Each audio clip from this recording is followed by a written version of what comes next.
The Mannin Line with Andy Wint.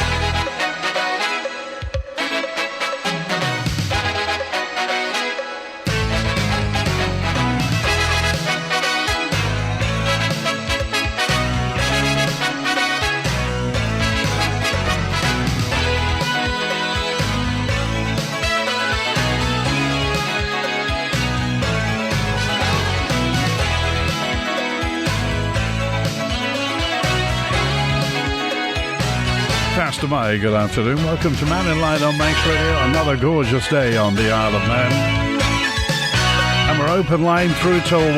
Text 166177. WhatsApp 166177. Email studio@manxradio.com. And call 66 13 68.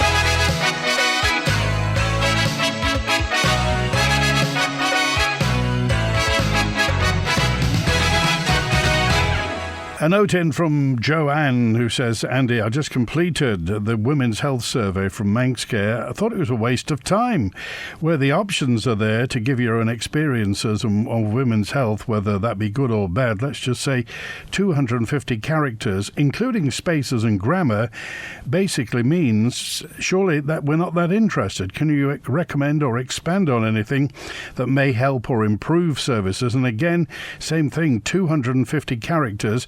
So it goes on. To my mind, says Joe, more of a vanity tick box survey, waste of time and effort. I fear my daughters and granddaughters will be carrying the torches of suffering needlessly for these kind of surveys. I just wonder whether you filled in this Manx Care Women's Health Survey. They're just surveying to see what you want in the future. 250 characters, eh? Once again, says Graham, the government's fleecing the motorist. My road licence has gone up to £26, but the roads are still in the same condition, spending more on suspension. Dick Turpin wore a mask, says Graham. How much is an EV road vehicle licence now, I wonder? Is it still cheaper if you have an EV? Has it gone up yet? Has it recompensed for where we should be in the future? Oh, it'll get there sooner rather than later, don't you think? Thank you also to Are We a Christian Country? Are we a Christian country or not? The supporter of assisted dying who's come to the Isle of Man, who was recently interviewed on YouTube, talks about importing compassion. As though he knows our culture and our ways. He's implying we're not compassionate or caring. Maybe he should spend some time with the hospice team and empathetic palliative doctors before spouting off. He also states that a healthy majority are in favour, but fails to mention the questionable and careful use of language to get the response. Could this be about saving money, possibly resources? This will be factored into the equation. So, Andrew, that's a message to you. What do you think about this? Well, that comes to Tynwald later on this year. So the Compassionate Caring Society, does that include, do you think, does that include the assisted dying? Just a thought, if we look after the environment, it will help us survive, says Wendy. Does this include, I just wonder whether you're referring to the wind turbines that may possibly going up, and that's still in the news, isn't it? Oh, but did you see that the Ørsted, the people who are wanting to put the offshore wind, have now put a buoy out? It's not even a new one, apparently. It's a repurposed. They couldn't even get us a new buoy to put out in the sea. Ørsted has taken another step in surveying Manx waters, deploying a new monitoring devices. The buoy's been placed on the in the area that Ørsted has been granted for lease to put up our offshore wind farm. This is going to take years, isn't it? I mean, it is going to take years before this sort of thing's happened. And when the words like crisis and emergency are used, years don't seem to come into it, do they? I just wonder what you think about this. Thanks also to Jonathan, who said new gas boilers are being banned. The gas power plant will be replaced. So where exactly would the gas be used if it's used on island, as Kroger say? Well, Kroger They haven't gone ahead yet, have they? But they say that the gas is there. Thank you, Jonathan. So the gas power plant isn't going to be replaced. I mean, they say it is sometime in the future, but I think we file this under crisis and emergency, i.e. years in the future.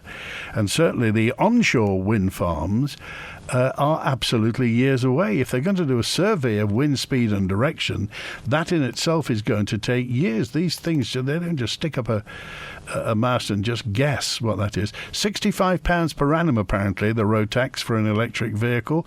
£65.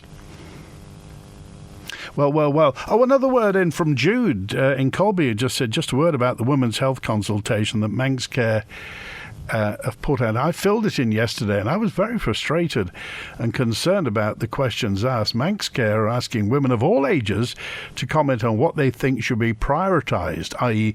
if you were to choose 5 topics that you felt should be prioritised. This is from a list of 10 topics, including diabetes, antenatal care, drug addiction, menopause, female cancers, mental health and what have you. These topics are so important that it's worrying if a policy is to be made from these issues picked as a top 5. Does it mean the others aren't equally important? Also, any extra comments to be made, again, restricted to 300 characters, 250 to 300 characters. It's just nowhere near enough to comment. In addition, there was a question regarding changes to services. But what are the changes? I just don't think it's very clear from the survey. I don't know whether you've spotted this survey. If you go to manxradio.com and click on news, the survey is there. Women's views are vital, they say, for this new consultation. Manx Care want to know which topics prioritise to help shape service going forward. I wonder what you think. Thank you, Benny, who just says, what's this about a second-hand buoy that we're getting from Ørsted? I thought they were made of money. Oh, well, here's the details of what's happening. It will monitor wave measurements and subsea temperatures around the site, roughly 6 to 12 nautical miles off the east coast, to test its suitability for an offshore wind farm. The Isle of Man government leased the area to Ørsted in 2015. The company recently established an office in Douglas to focus on this project. It's not known if the firm has a timeline for when it hopes to have the farm up and running. The buoy itself was installed by contractors Fugro, and it said it will gather data for the first time on water temperature to the east of the Isle of Man. It's hoped this can in turn be used by stakeholders across the island to track trends and monitor the growing impact on the marine environment from global climate change. John Galloway, Ørsted's development director, says the deployment of this device off the east coast of the Isle of Man is just part of the wide range of surveys we've been carrying out over the years as we design this project. We're extremely proud that we've been able to repurpose and reuse a wave measurement buoy from one of our existing Irish Sea projects. Yet another signal of Ørsted's commitment to sustainability and driving down the cost of offshore wind. It's also important to note this is unrelated to the Morgan and Mona sites currently being consulted on. That's what the situation is then. Our repurposed buoy that we've got. And thank you, Celine, who dropped me a note in to say, does it flash at night? Are they going to make a feature about it? Will the Ben McCree circle it just to show where it is? With these things we don't know, but you could make a virtue out of necessity, couldn't you, and actually do something with it. Our special Ørsted buoy that's going to be flashing, maybe not flashing away. A message also about the Peel power station. There was a power cut yesterday, wasn't there, at Peel? And that follows on from the message Dermot gave us last week about the Peel power station firing up all the chimneys. How long was the power cut in Peel yesterday, by the way? What did you do in the meantime? Your ice creams didn't go off, did you? Have we worked out when the last sailing of the Ben McCree is yet? We don't know. Well, I don't think she'll never have a last sailing, will she? The last one with us, possibly. But we don't know. Maybe we should have some more illegal fireworks, says Ben, to see off Ben McCree. And we don't know whether she's going to be sold to Caledonia McBrain either. But she's here for the moment, and we'll find out. I think the crew are finally getting used to manoeuvring the Manxman around, but obviously manoeuvring Manxman around in the middle of winter when it's dark. Maybe, well, something you've got to get used to, hasn't it? I've been informed, says Sad Big John, that Ramsey Town Commissioners have sold their plant mini digger and trailer, and in doing so they can't clean the beach in front of the lifeboat station. A lack of planning ahead. We're now in a dilemma as subcontracting cleaning the beach is in excess of £8,000 to clean the beach. So have Ramsey Commissioners sold their mini digger? Well, maybe it was out of date. You never know. Their mini digger and trailer has gone, so they now can't clean the beach up. And you can't ask beach buddies to do everything, can you? Can you, Julian?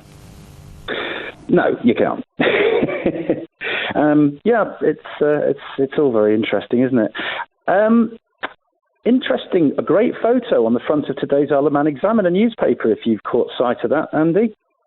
I haven't seen it. I'll come to the Isle of Man newspapers in a minute, but do go on.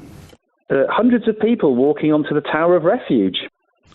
Oh, yes, so it was spring tide, wasn't it, the other night? Yeah, but how's that possible with rising sea levels? 10 years ago, there was talk of a foot increase in tidal levels. Well, there you go, don't you? I mean, it's funny, this rising sea level thing, I don't know, has anybody found anywhere in the world that's disappeared? They were saying the Maldives were going to disappear, but they haven't disappeared as yet, have they? Well, we had a talk more than a year ago, wasn't it? I had a look at the Liverpool Admiralty data. And you couldn't see any difference at all, really. When you look at it all the way back to I think Port St Mary was back to 1849, and they go back a bit further than that in some areas, and they've got them all over the world. And people are going through the data and putting them in programs, and they can't see any difference. So I don't know. It's only data, isn't it? Well, I think if you look, I think I checked recently. If you look at the Earth, the actual Earth, as in 3D, the Earth, not just the surface, is it 97% of the Earth is covered in water, or 97% of the Earth is actually water if you take 3D, bearing in mind the highest mountain in the Earth is by the Marianas Trench. So right, yeah. You would have to melt an awful lot of water to actually do anything with the height of sea, bearing in mind how much water there is if you take a 3D view of the Earth. Well, the most interesting thing to do is to get two identical glasses next to each other. You fill them with water. You put 5 ice cubes in one of the glasses and then get the meniscus, the surface tension level, exactly the same as the one that's just got water in. Yeah. Come back in an hour and see what the surface tension levels are. Well, exactly the same because, that's why ice floats, because it's less dense than water. Correct. So the only ice that will pose any sort of threat to a rising sea level is ice on land, i.e. Greenland and possibly Iceland, but mostly Greenland, I think, isn't it? Don't forget, there's a very heavy weight, and the actual crust will lift as the weight recedes off it as well. So you've got that effect as well. So it's not just it's a bit like saying CO2 is a cause of climate change when you see how tiny it is and how difficult it is for it to cause problems as concentrations increase. Well, we're here with opinions and facts again, aren't we, Julian? Well, William Happer, what is he, 78, and he's done nothing but look at CO2 and its radiative properties. So, how does he know? The other little thing I was going to say, on the paper, on the Examiner, today's Examiner on page 20, couples speak out about threat to wildlife haven, and they live 500 metres away from the Erie Stain plantation. John and Tina Courtine, and he's pictured beautiful pictures with peregrine falcons that he's helped that have, got injured or whatever. And he seems pretty much against this, very similar to how I feel. I mean, I'm against any turbines on this island from an environmental point of view and also from an economical point of view if we actually look at what it's going to cost and what they'll produce. Well, this is going to take years, though, isn't it, Julian? And saying that anything is going to be up and running by the end of 2026 is surely sending us on a fool's errand, because bearing in mind planning, site preparation, connectivity, I mean, crikey, how long is it? The only thing that's arrived on time has been the Manxman, and she was built in Korea. Exactly. It's just getting through these assertions, and if Steve Elkin's Go Green assertion that Erie Stain produces 4 times more power than the largest wind farm in Gansu in the Gobi Desert, I want to see that report because I'm very excited to read about that. Another point occurs to me, by the way. I recently spoke to you about a research paper from the University of Strathclyde reporting on microplastics shedding from leading edges of wind turbines. And the 5 turbines that they're talking about on the island initially would be the equivalent of about 870 sugar bags full of microplastics. Now, we've got a prevailing southwesterly wind. And it's interesting to note that just over a mile to the northeast of Erie Stain is the Kringle Reservoir, which is regularly stocked with trout by the Isle of Man government. So won't the trout ingest 870 sugar bags worth of microplastics getting tipped in the reservoir? Well, you would imagine if that's the case, if this research is verified in fact, that would have been happening all over the world up until now, and certainly with the number of wind turbines there are in the Walney farm that we can see from the Isle of Man in Morecambe Bay, there must be kilos and kilos and kilos of plastic going into the sea. Well, that study called Leading Edge Erosion and Pollution from Wind Turbine Blades from the University of Strathclyde is peer-reviewed, and it's been out since 21, so it's been verified as true. My last point, another study from the Leibniz University in Hanover in Germany, and it's called, and anyone that's got a pen might want to have a look at this, Gone with the Wind, the Impact of Wind Turbines on Tourism. And the study found that tourism was most affected when there was an expectation of seeing a pristine, rural and possibly historic landscape, if that's important to the tourists. And they asked 500 German tourists about it. 54% said they wouldn't even entertain going in a place with large amounts of wind turbines. 26% said they would go, but they would want heavy discounts. But when local B&Bs, the likes of Island Escapes, were asked about this, they were told by the B&B owners it doesn't make economic sense to knock 25% off our rental because we're already, things like Booking.com take about 15%. So they'd actually be losing money with the discounts that the remaining people. There was about 20% that said they would do it, but for a lesser discount. So it was all about either discounts, or more than half of the tourists said they wouldn't even entertain it. And that includes offshore as well. So if we've got Ørsted going to put in, 100 turbines or whatever it's going to be, and it's going to be 6 to 8 times closer than the ones we see in the distance. So they're going to look big. I mean, the offshore ones are 950 feet. So you're talking about Kate's Cottage high above sea level at the blade tip. Well, you'll certainly from the coast. You'll certainly see them from the Laxey to Douglas Coast Road. Yeah, well, not even that. I mean, you've got, I'm sure, as I seem to remember, Island Landscapes have got lovely properties at Portyvollen, around Ramsey, and then down south, Ballabeg, Colby, all those areas. So I'm not sure if anybody who's wanting to rent out accommodation in summertime here, or even in the winter, they might want to take a look at that study because the Germans, it's especially interesting because Germany was one of the very early adopters of large-scale wind power. So they've had time to go and talk to people and see what the effects are.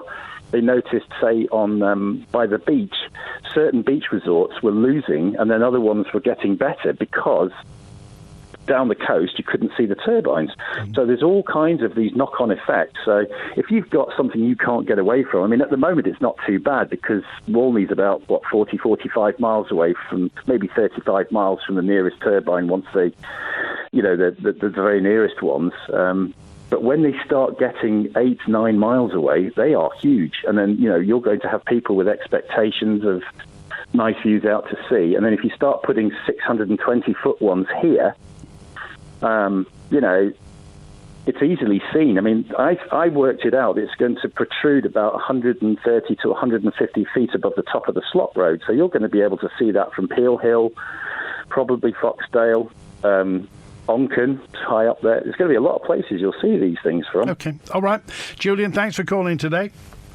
Thanks, Andy. Cheers. 12:25. Howard's with us now. Hi, Howard. Hello, Andy. Just The Manx government at the present moment is very quiet on the concrete problems, so the cement problems they're having in the UK. Now, people of my age will remember, well, the old Nobles Hospital. And they built on the south side of it what they would call the Princess Alexander Wing. That was in the 1960s. Now, we move on from that to the 1980s, and my father was in that wing, seriously ill, along with a lot of other people. And they were taking the outside off the building, removing it, and they were using jackhammers, chisels, and Lord knows what. The noise was horrendous. And then they did eventually demolish it. And one of the MHKs at the time told me, and this is a word that's stuck in my head ever since, they refer to it as concrete cancer. But that was in the 1980s, so 20 years, that's all within this span. I'm not saying it is here on the island, but why are the Manx government being so quiet? It seems they're supposed to be so transparent. But what other public buildings and what other private buildings, or even social housing, etc., were all built with these similar structures on the island, if any? Because I say that hospital is long since gone now, and it's something in the past. But I remember them quite clearly because I was going in to visit my father, and the noise inside was horrendous while they were taking it down. And when was that? When was that built, you say? I think it would be in the 1960s. The Princess Alexander Wing, they call it. It was on the south side, loosely speaking, of the hospital, the old hospital. Of course, we all realise that old hospital is long since gone. But we go back, and in time, the 1980s is when they were taking the outer face off the building, and that's when this person said to me, and an MHK off the time, that they're referring to it within government as concrete cancer. Now, if these things, they shouldn't be swept under the carpet. If there's anything out there, let the Manx government stand up and be counted. Not going to say sue them or anything like this, but let's know, is the problem here on the island? Are the concerns relevant? And where are the properties? Well, the DESC, the Department of Education, Sport and Culture, say they're not aware of any schools that were made using this RAC, this reinforced autoclaved aerated concrete. Yeah, the present DHSC, whatever they call themselves, they won't, because they won't have looked back in the records. I remember on one programme of yours when Chris Thomas was on, and he was making reference to the road going down south, coming down through Santon, etc. And I mentioned when that was reconstructed, early 1970s, during the mid-1970s. Oh, he said, I didn't know. He says, thank you for the dates. And they have since done work up there. It's no problem. But the present government and civil service, unless they research into these things for buildings of that era, they're not going to find anything out, because it's not going to be there and jump out at them. You would imagine they've got somebody checking through the records as to when stuff using concrete was actually built. I mean, they got plenty of concrete buildings. Oh yes, very much so. That was a major building era for the private sector and several schools. And people say about the old Summerland building, but that was a different type of thing, because they chiselled away on the outside. And as far as I can remember, water got in and the reinforcing bars started to rust. And that was one of the problems. And I think that's why they took the bridge down. But this is a different story of the concrete that they're using. It's aerated, and there's a reference many times on the TV to aero. Similar consistency to aero, full of bubbles. And now is the time for someone to get seriously studying what buildings were put up. It's only a 20-year period, but those buildings now are of, or could be, in an unsafe condition. And now's the time for the government, not after something's happened, say, oh, well, we were looking into it, but Okay. And then the next ones will say, well, there's an election in 2024. Let the ones coming after that sort it out. All right. Okay, Howard, I appreciate that. Take care. Bye now. Thanks for being with us today. Look at that time, 29 minutes before 1. 212 says, Andy, geothermal at the site of the United Downs geothermal plant in Cornwall. Hot springs have been known about for hundreds of years. Where are the hot springs in the Isle of Man? There aren't any, says 212. The geology is different here.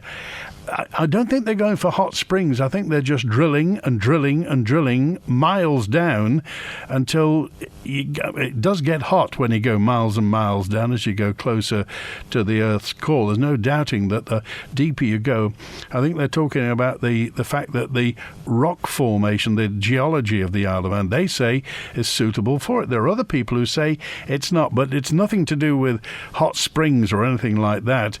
This is drilling deep, then getting a circulation of water which comes back up as steam and whizzes around a turbine. Whatever your business, whatever its size, you can always rely on the island's leading fuel and oil supplier to keep you moving. Ellen Vannin Fuels, powering the island and powering industry. Call us on 844 000. Crossroads Isle of Man. The Crossroads Manx Workshop helps islanders with disabilities and health conditions, providing paid employment, making a range of high-quality products, from benches and shelves to cabinets and tables. Our team also work on custom projects, such as engraving and company seals. Pop into our workshop in Douglas. Crossroads Isle of Man. Visit crossroadsiom.org. Whatever your style, you'll find something stunning to enhance your home at Miller Chaps of Ramsey. From classic elegance to new trends in home design, Miller Chaps have 2 fabulous floors packed with fantastic new furniture, furnishings and homeware. Whether you're looking for fabrics and wallpapers, new flooring, a comfy sofa or unique artwork to complete your look, you'll find it at Miller Chaps, along with much more from their vast inspirational range. Find your style in store today at Miller Chaps of Ramsey. Step into Office World, the island's largest fully stocked stationery store, where there's over 5,000 items on display to take away. From pens, paper, inks and toners to general stationery, adhesives and batteries. You can get what you need right now from Office World, with all the big brands, including Pilot, Pentel, Sellotape, Duracell, Gorilla, Pucker Pads and more. Office World is conveniently located on Spring Valley Industrial Estate, with easy parking right outside the door. Office World. Tonight at 6 o'clock here on Manx Radio, join Kiri Kermode and myself, Simon Clark, for Countryside. I nip up to the Grove Museum in Ramsey, where the Manx carriage driving for the disabled are on tour. And I popped along to St John's to have a view at the annual produce show and spoke to the chairperson, Sue Staley. I also had a look round at the vast display of vegetables, flowers and photographs that were all there on the day. That's all in Countryside tonight here on Manx Radio at 6 o'clock. And don't forget, you can download and subscribe to the podcast for free at manxradio.com. The Mannin Line with Andy Wint. 26 minutes before 1. Wilf's with us now. Hi, Wilf. I was in the hospital, Andy, and so I missed the first 10 minutes or so, or quarter of an hour off the Mannin Line. But I've just been told that there's someone come on, something about the South Beach. It was going to cost £8,000 to clear it or something. Somebody said that the Commission have sold their digger and trailer, and to outsource it, to contract it out, would cost £8,000. Nonsense, total nonsense. Somebody lend me a digger, I'll do it for nothing. The whole thing is, they had a digger, they didn't use it very much, a brand new digger they bought, and don't you think they should have been using that when they had it? What did they use it for? Digging bits of trenches or whatever it was. Actually, very little, because I think, I've got an idea, when they sold it second-hand, it made more money, or equivalent money, to what it was when it was new. Right. Because it was that little used. Just a few hours on it. And they bought it because they didn't want to pay money to hire somebody with one. So they bought their own and then never used it. How long would it take you to clear the beach? A couple hours. A couple hours to pull it into a heap for them. What, and just push it out to sea? Well, it would be taken away. I've got a skip truck. I could have took it away for them. But the thing is, they already have a tractor, small tractor, big enough, with a front bucket on that would do the job. But they didn't mention that. I'm just curious to see who it was that come on to tell you this tripe. I'm trying to find who it was. It was a text came in earlier on. Well, there's no name on it. There was just a text that came on about it. I wonder why. Do you think somebody's making mischief, Wilf? It's all mischief in the town hall. Right, okay. All right, thanks, Wilf. Okay, all good right. to hear from you. Am I correct in hearing that Mr. Profit, the man behind the ex-MEA, is involved in wind farms on the Isle of Man, says David. I believe he is. Well, he's got lots of experience where electricity is concerned, so surely Mr. Profit would be an asset, really, to anybody who wanted to know about wind turbines. How come an electric car weighs, on average, up to 33% more than the equivalent petrol vehicle, yet they only pay £68? I think you said, my two-seater car, I pay over £400. So which damages the road more, says John in Farm Hill. Well, and other people would say, which damages the environment more? And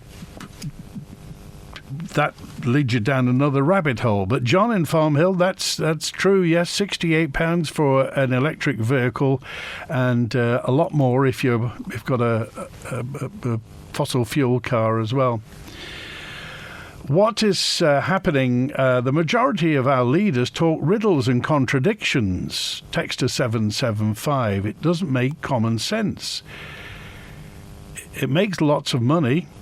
Oh, it's the global elites that are behind this. Thank you, Crystal. 775. It's good to hear from you. If Ben McCree is sold, will the money be replaced to where the funds came from to pay £80 million for Manxman, or will that disappear into the government black hole, says Dave? Well, the good thing is the steam packet made money, and an even better story is that it's our money. It's not like it was Macquarie Bank's money or Jim Sherwood's money in the past now, or the Espirito Santo people, the Holy Ghost Bank.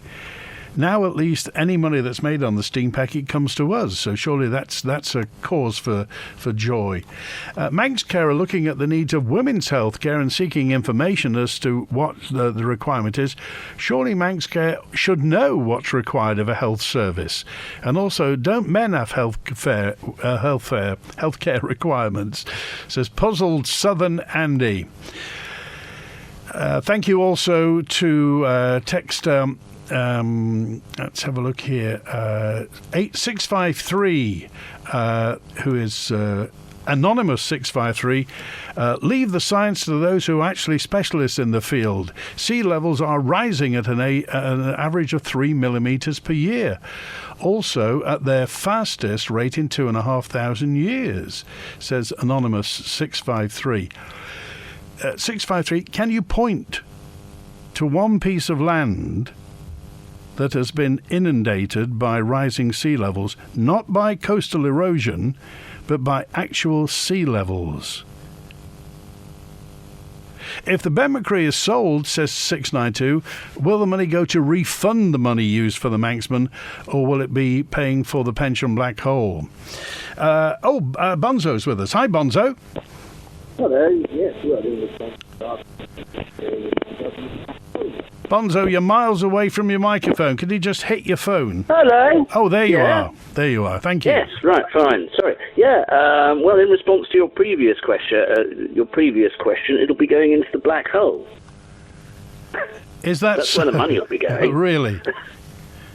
Yes, because there is a black hole, and as we know, black holes are very greedy things and suck everything in around them down them if they can, which gets us to things like exploitation of offshore wind and Ørsted and the likes. No, let's just get real here. We need the money, and we need the money now. The black hole, as I say, is getting ever larger. There are various estimates of how far down we are with the reserves now and the structural deficit, which I think is nearer 200 million now.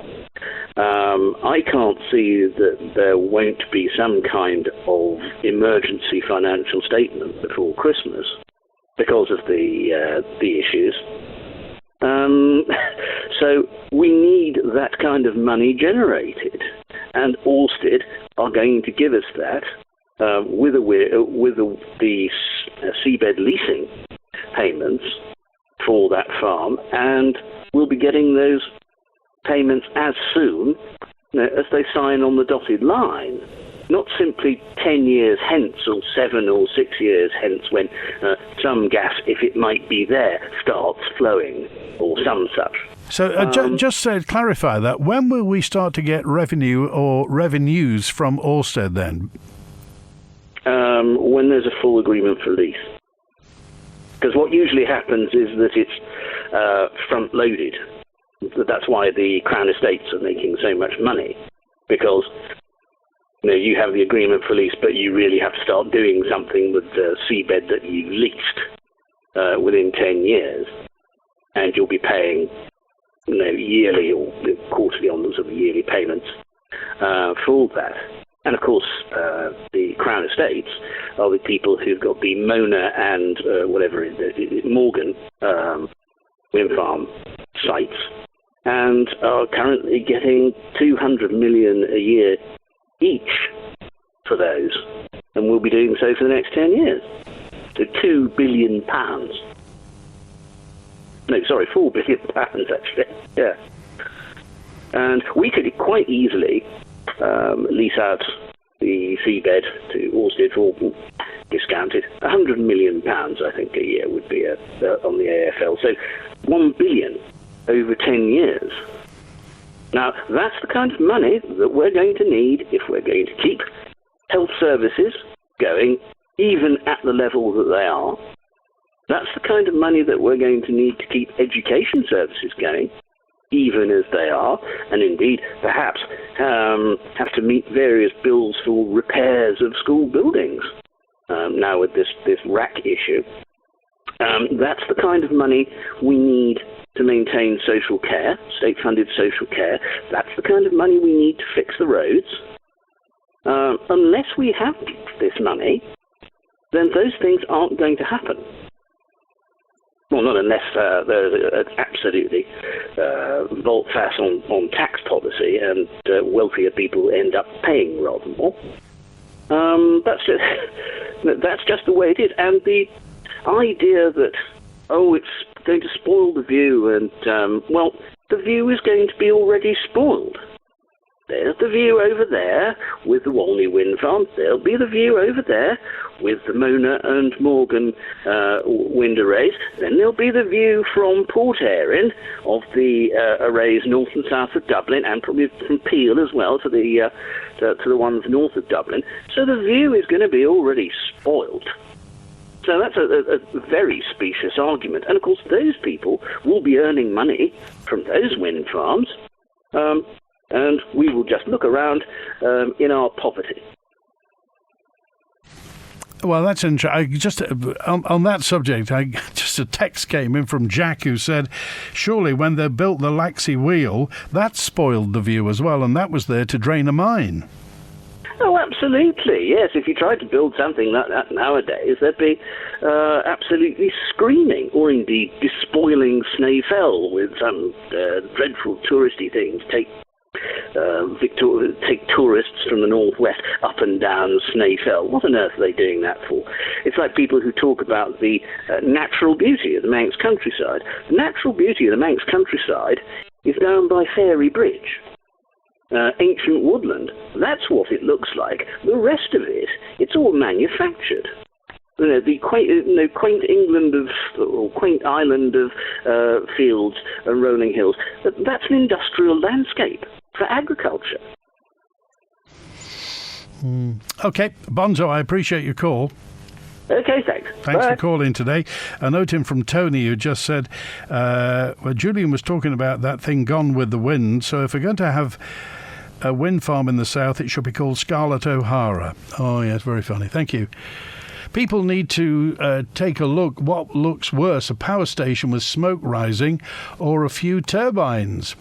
And a note in, it's a WhatsApp in from 229 says, the Peel Power Cut was Saturday, by the way, and the Manxman was late that day as well. Thank you, Steve, as well.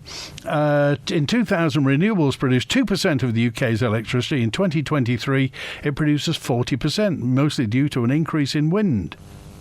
There's more wind. Oh, more wind turbines, I see. And yet, some folk keep pretending it doesn't work. Thankfully, we have experts in the field who deal with such projects. Not Facebook experts, says Steve. Noted just says, why are posts challenging the climate change deniers not read out at all or deemed non-local? Well, just read it out, Steve. Why is Manx Radio not maintaining a neutral stance on this? I think we've been through this before, Steve. It's an opinion programme. People phone up with opinions, and you can take their opinion with however many grains of salt you want. Pick the phone up, Steve. Have a chat. The Ramsey Garden Centre sale is now on, featuring a huge range of garden items at vastly reduced prices. Don't delay. Grab a garden bargain now. There has never been a better time to visit Ramsey Garden Centre. Open 7 days a week on Albert Road, Ramsey. When couples decide to part, there's a lot to deal with. There's the matter of the children, the matter of your property, the matter of pensions. You need to consider the matter of existing wills, and perhaps the matter of a business. And because you matter, Man Benham Advocates are here for you when it comes to divorce and family matters. For help and advice and a free initial consultation, call Man Benham on 639 350. Man Benham, here for you. ShopRite. Shopping that's better all round. Shopping that costs less before you even start.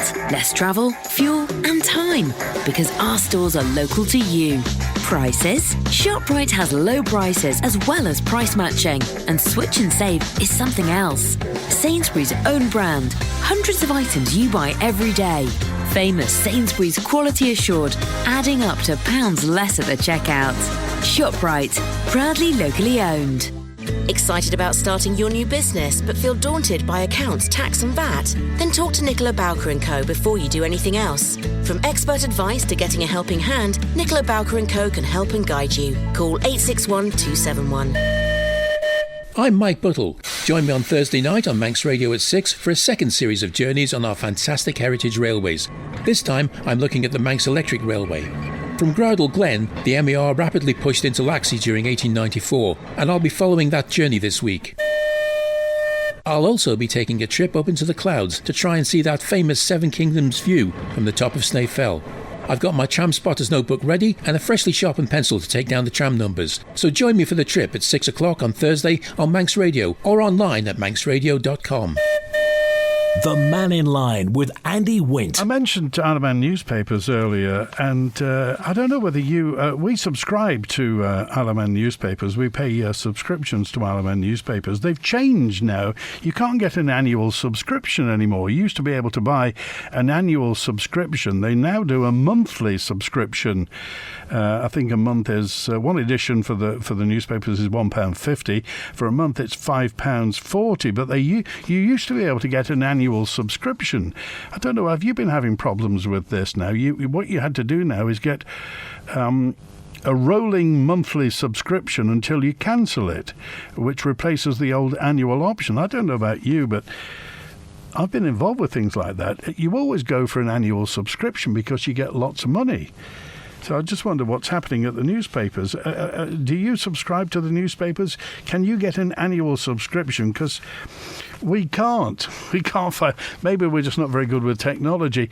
The reason that people walk to the Tower of Refuge at yearly spring tides, says James, is because the DOI is actually moving the Tower of Refuge a foot closer to the shore every year. in 150 years it'll be at the top of Bray Hill to combat climate change. Now you're being silly, James. Thank you. Surely the sensible thing to do is to charter her to Caledonia McBray and make some money out of her, but keep her in case of problems with the existing fleet. I think we're still keeping the Arrow, aren't we? Concrete cancer, says Paul, is when the metal reinforcing rods rust and blow off the concrete. It's absolutely nothing to do with recent problems of aerated concrete in the UK. But we haven't had, did we get any aerated concrete here, I wonder? If our government hasn't looked into rack into our schools, then what's going to happen? Will they mend them if anything happens, says Timmy. Well, they haven't said anything, really. I remember them saying the modern extension of Westmoreland Road Nobles was demolished because of concrete cancer. I remember that too, says Texter 068. Which also reminds me, and I'm just looking for, it's a note in from, and this came in a while back, so I do apologise for being late on this. It was from Teresa, who said, Andy, in amongst all the disparaging comments made about the health service and Manx Care and DHSC, did anybody have celebrations for Nobles Hospital? I think it was in July, wasn't it, that Nobles Hospital was 20 years old. 2 decades since the first patient was transferred. We were so proud of that brand new hospital, weren't we? It was absolutely spectacular. So 20 years, that's, I think we've lost 2 TTs, so that's 18 TTs, the global pandemic, and it's all there. Well, so let's just say a very belated congratulations to Nobles Hospital for being 20 years old. That said, Meds has no service between midnight and 8. Meds is located inside just by A&E at Nobles Hospital. The Manx Emergency Doctor Service will close at midnight due to unforeseen circumstances. Manx Care didn't explain, but they say between midnight and 8 Tuesday, this is. Hopefully it's going to be open now. You would have had to use the emergency department at Nobles Hospital. So that was Tuesday, yesterday, that it wasn't open. But anyway, happy birthday belated to Nobles Hospital, and Charlie's on. Hi, Charlie. This aerated concrete has nothing to do with concrete cancer. Some land had concrete cancer, where the metal reinforcing rods were starting to protrude, and the rust was blown off the concrete on the outside walls. So that's the reason, is it? They've not said anything about having aerated concrete here, so... No, somebody was mentioning aerated and concrete cancer. So it's not totally the same different thing, yeah. Not the same thing. Where they have done the moulding down the outside of Summerland and then knocked bits off to give a decorative look, they were too near to the reinforcing irons, and they started to rust inside the concrete and started blowing the concrete off. That's what concrete cancer is. Okay. All right. Thanks, Charlie. Cheers, mate. Appreciate it. Note in from Richard. I was recently in Donegal. We drove through Glen Voigt National Park, some of the most stunning scenery I've ever seen. Then I came across wind farms. You could see there were more and more land was being ripped up, no heather growing. I got out to see if the noise coming off them. Where I was, says Richard, it sounded like a quiet jet noise, continuous. Not good, about 30 of them, but this beautiful landscape, I think, was spoiled. You can't access the land. It was sealed off. Not really good as far as I'm concerned, says Richard. You wonder what the consensus of opinion is on the Isle of Man. I notice Liberal Vannin have come out in favour of this. Paul Wetherall, the chair of Liberal Vannin, was interviewed, and he said that they were for them. The people of Peel will remember when all the tenants of Strand Street, Peel, about 9 years ago, because concrete cancer was riddled all those years ago. Well, I think we've established concrete cancer has nothing to do with this rack stuff, this aerated fizzy stuff. Regarding the hot springs in Cornwall, the hot springs are there because deep rocks are hot and because the rocks are fractured, allowing the water to circulate. says 212, all because of the deep water circulation at the United Downs works. The deep rocks on the Isle of Man are nowhere as hot as those in Cornwall. Says 212. Well, we're back to experts and opinion, aren't we? So you just wonder whether it is. Is it worth a paddle with this? Is it worth a lash out to see whether geothermal would work here? Well, thanks to Chris Quirk on the phone today. Tom Kane's on next. I'm back tomorrow with an open line. WINT. When the Mannin Line's not on air, call Manx Radio to leave your opinion for broadcast on 682 631.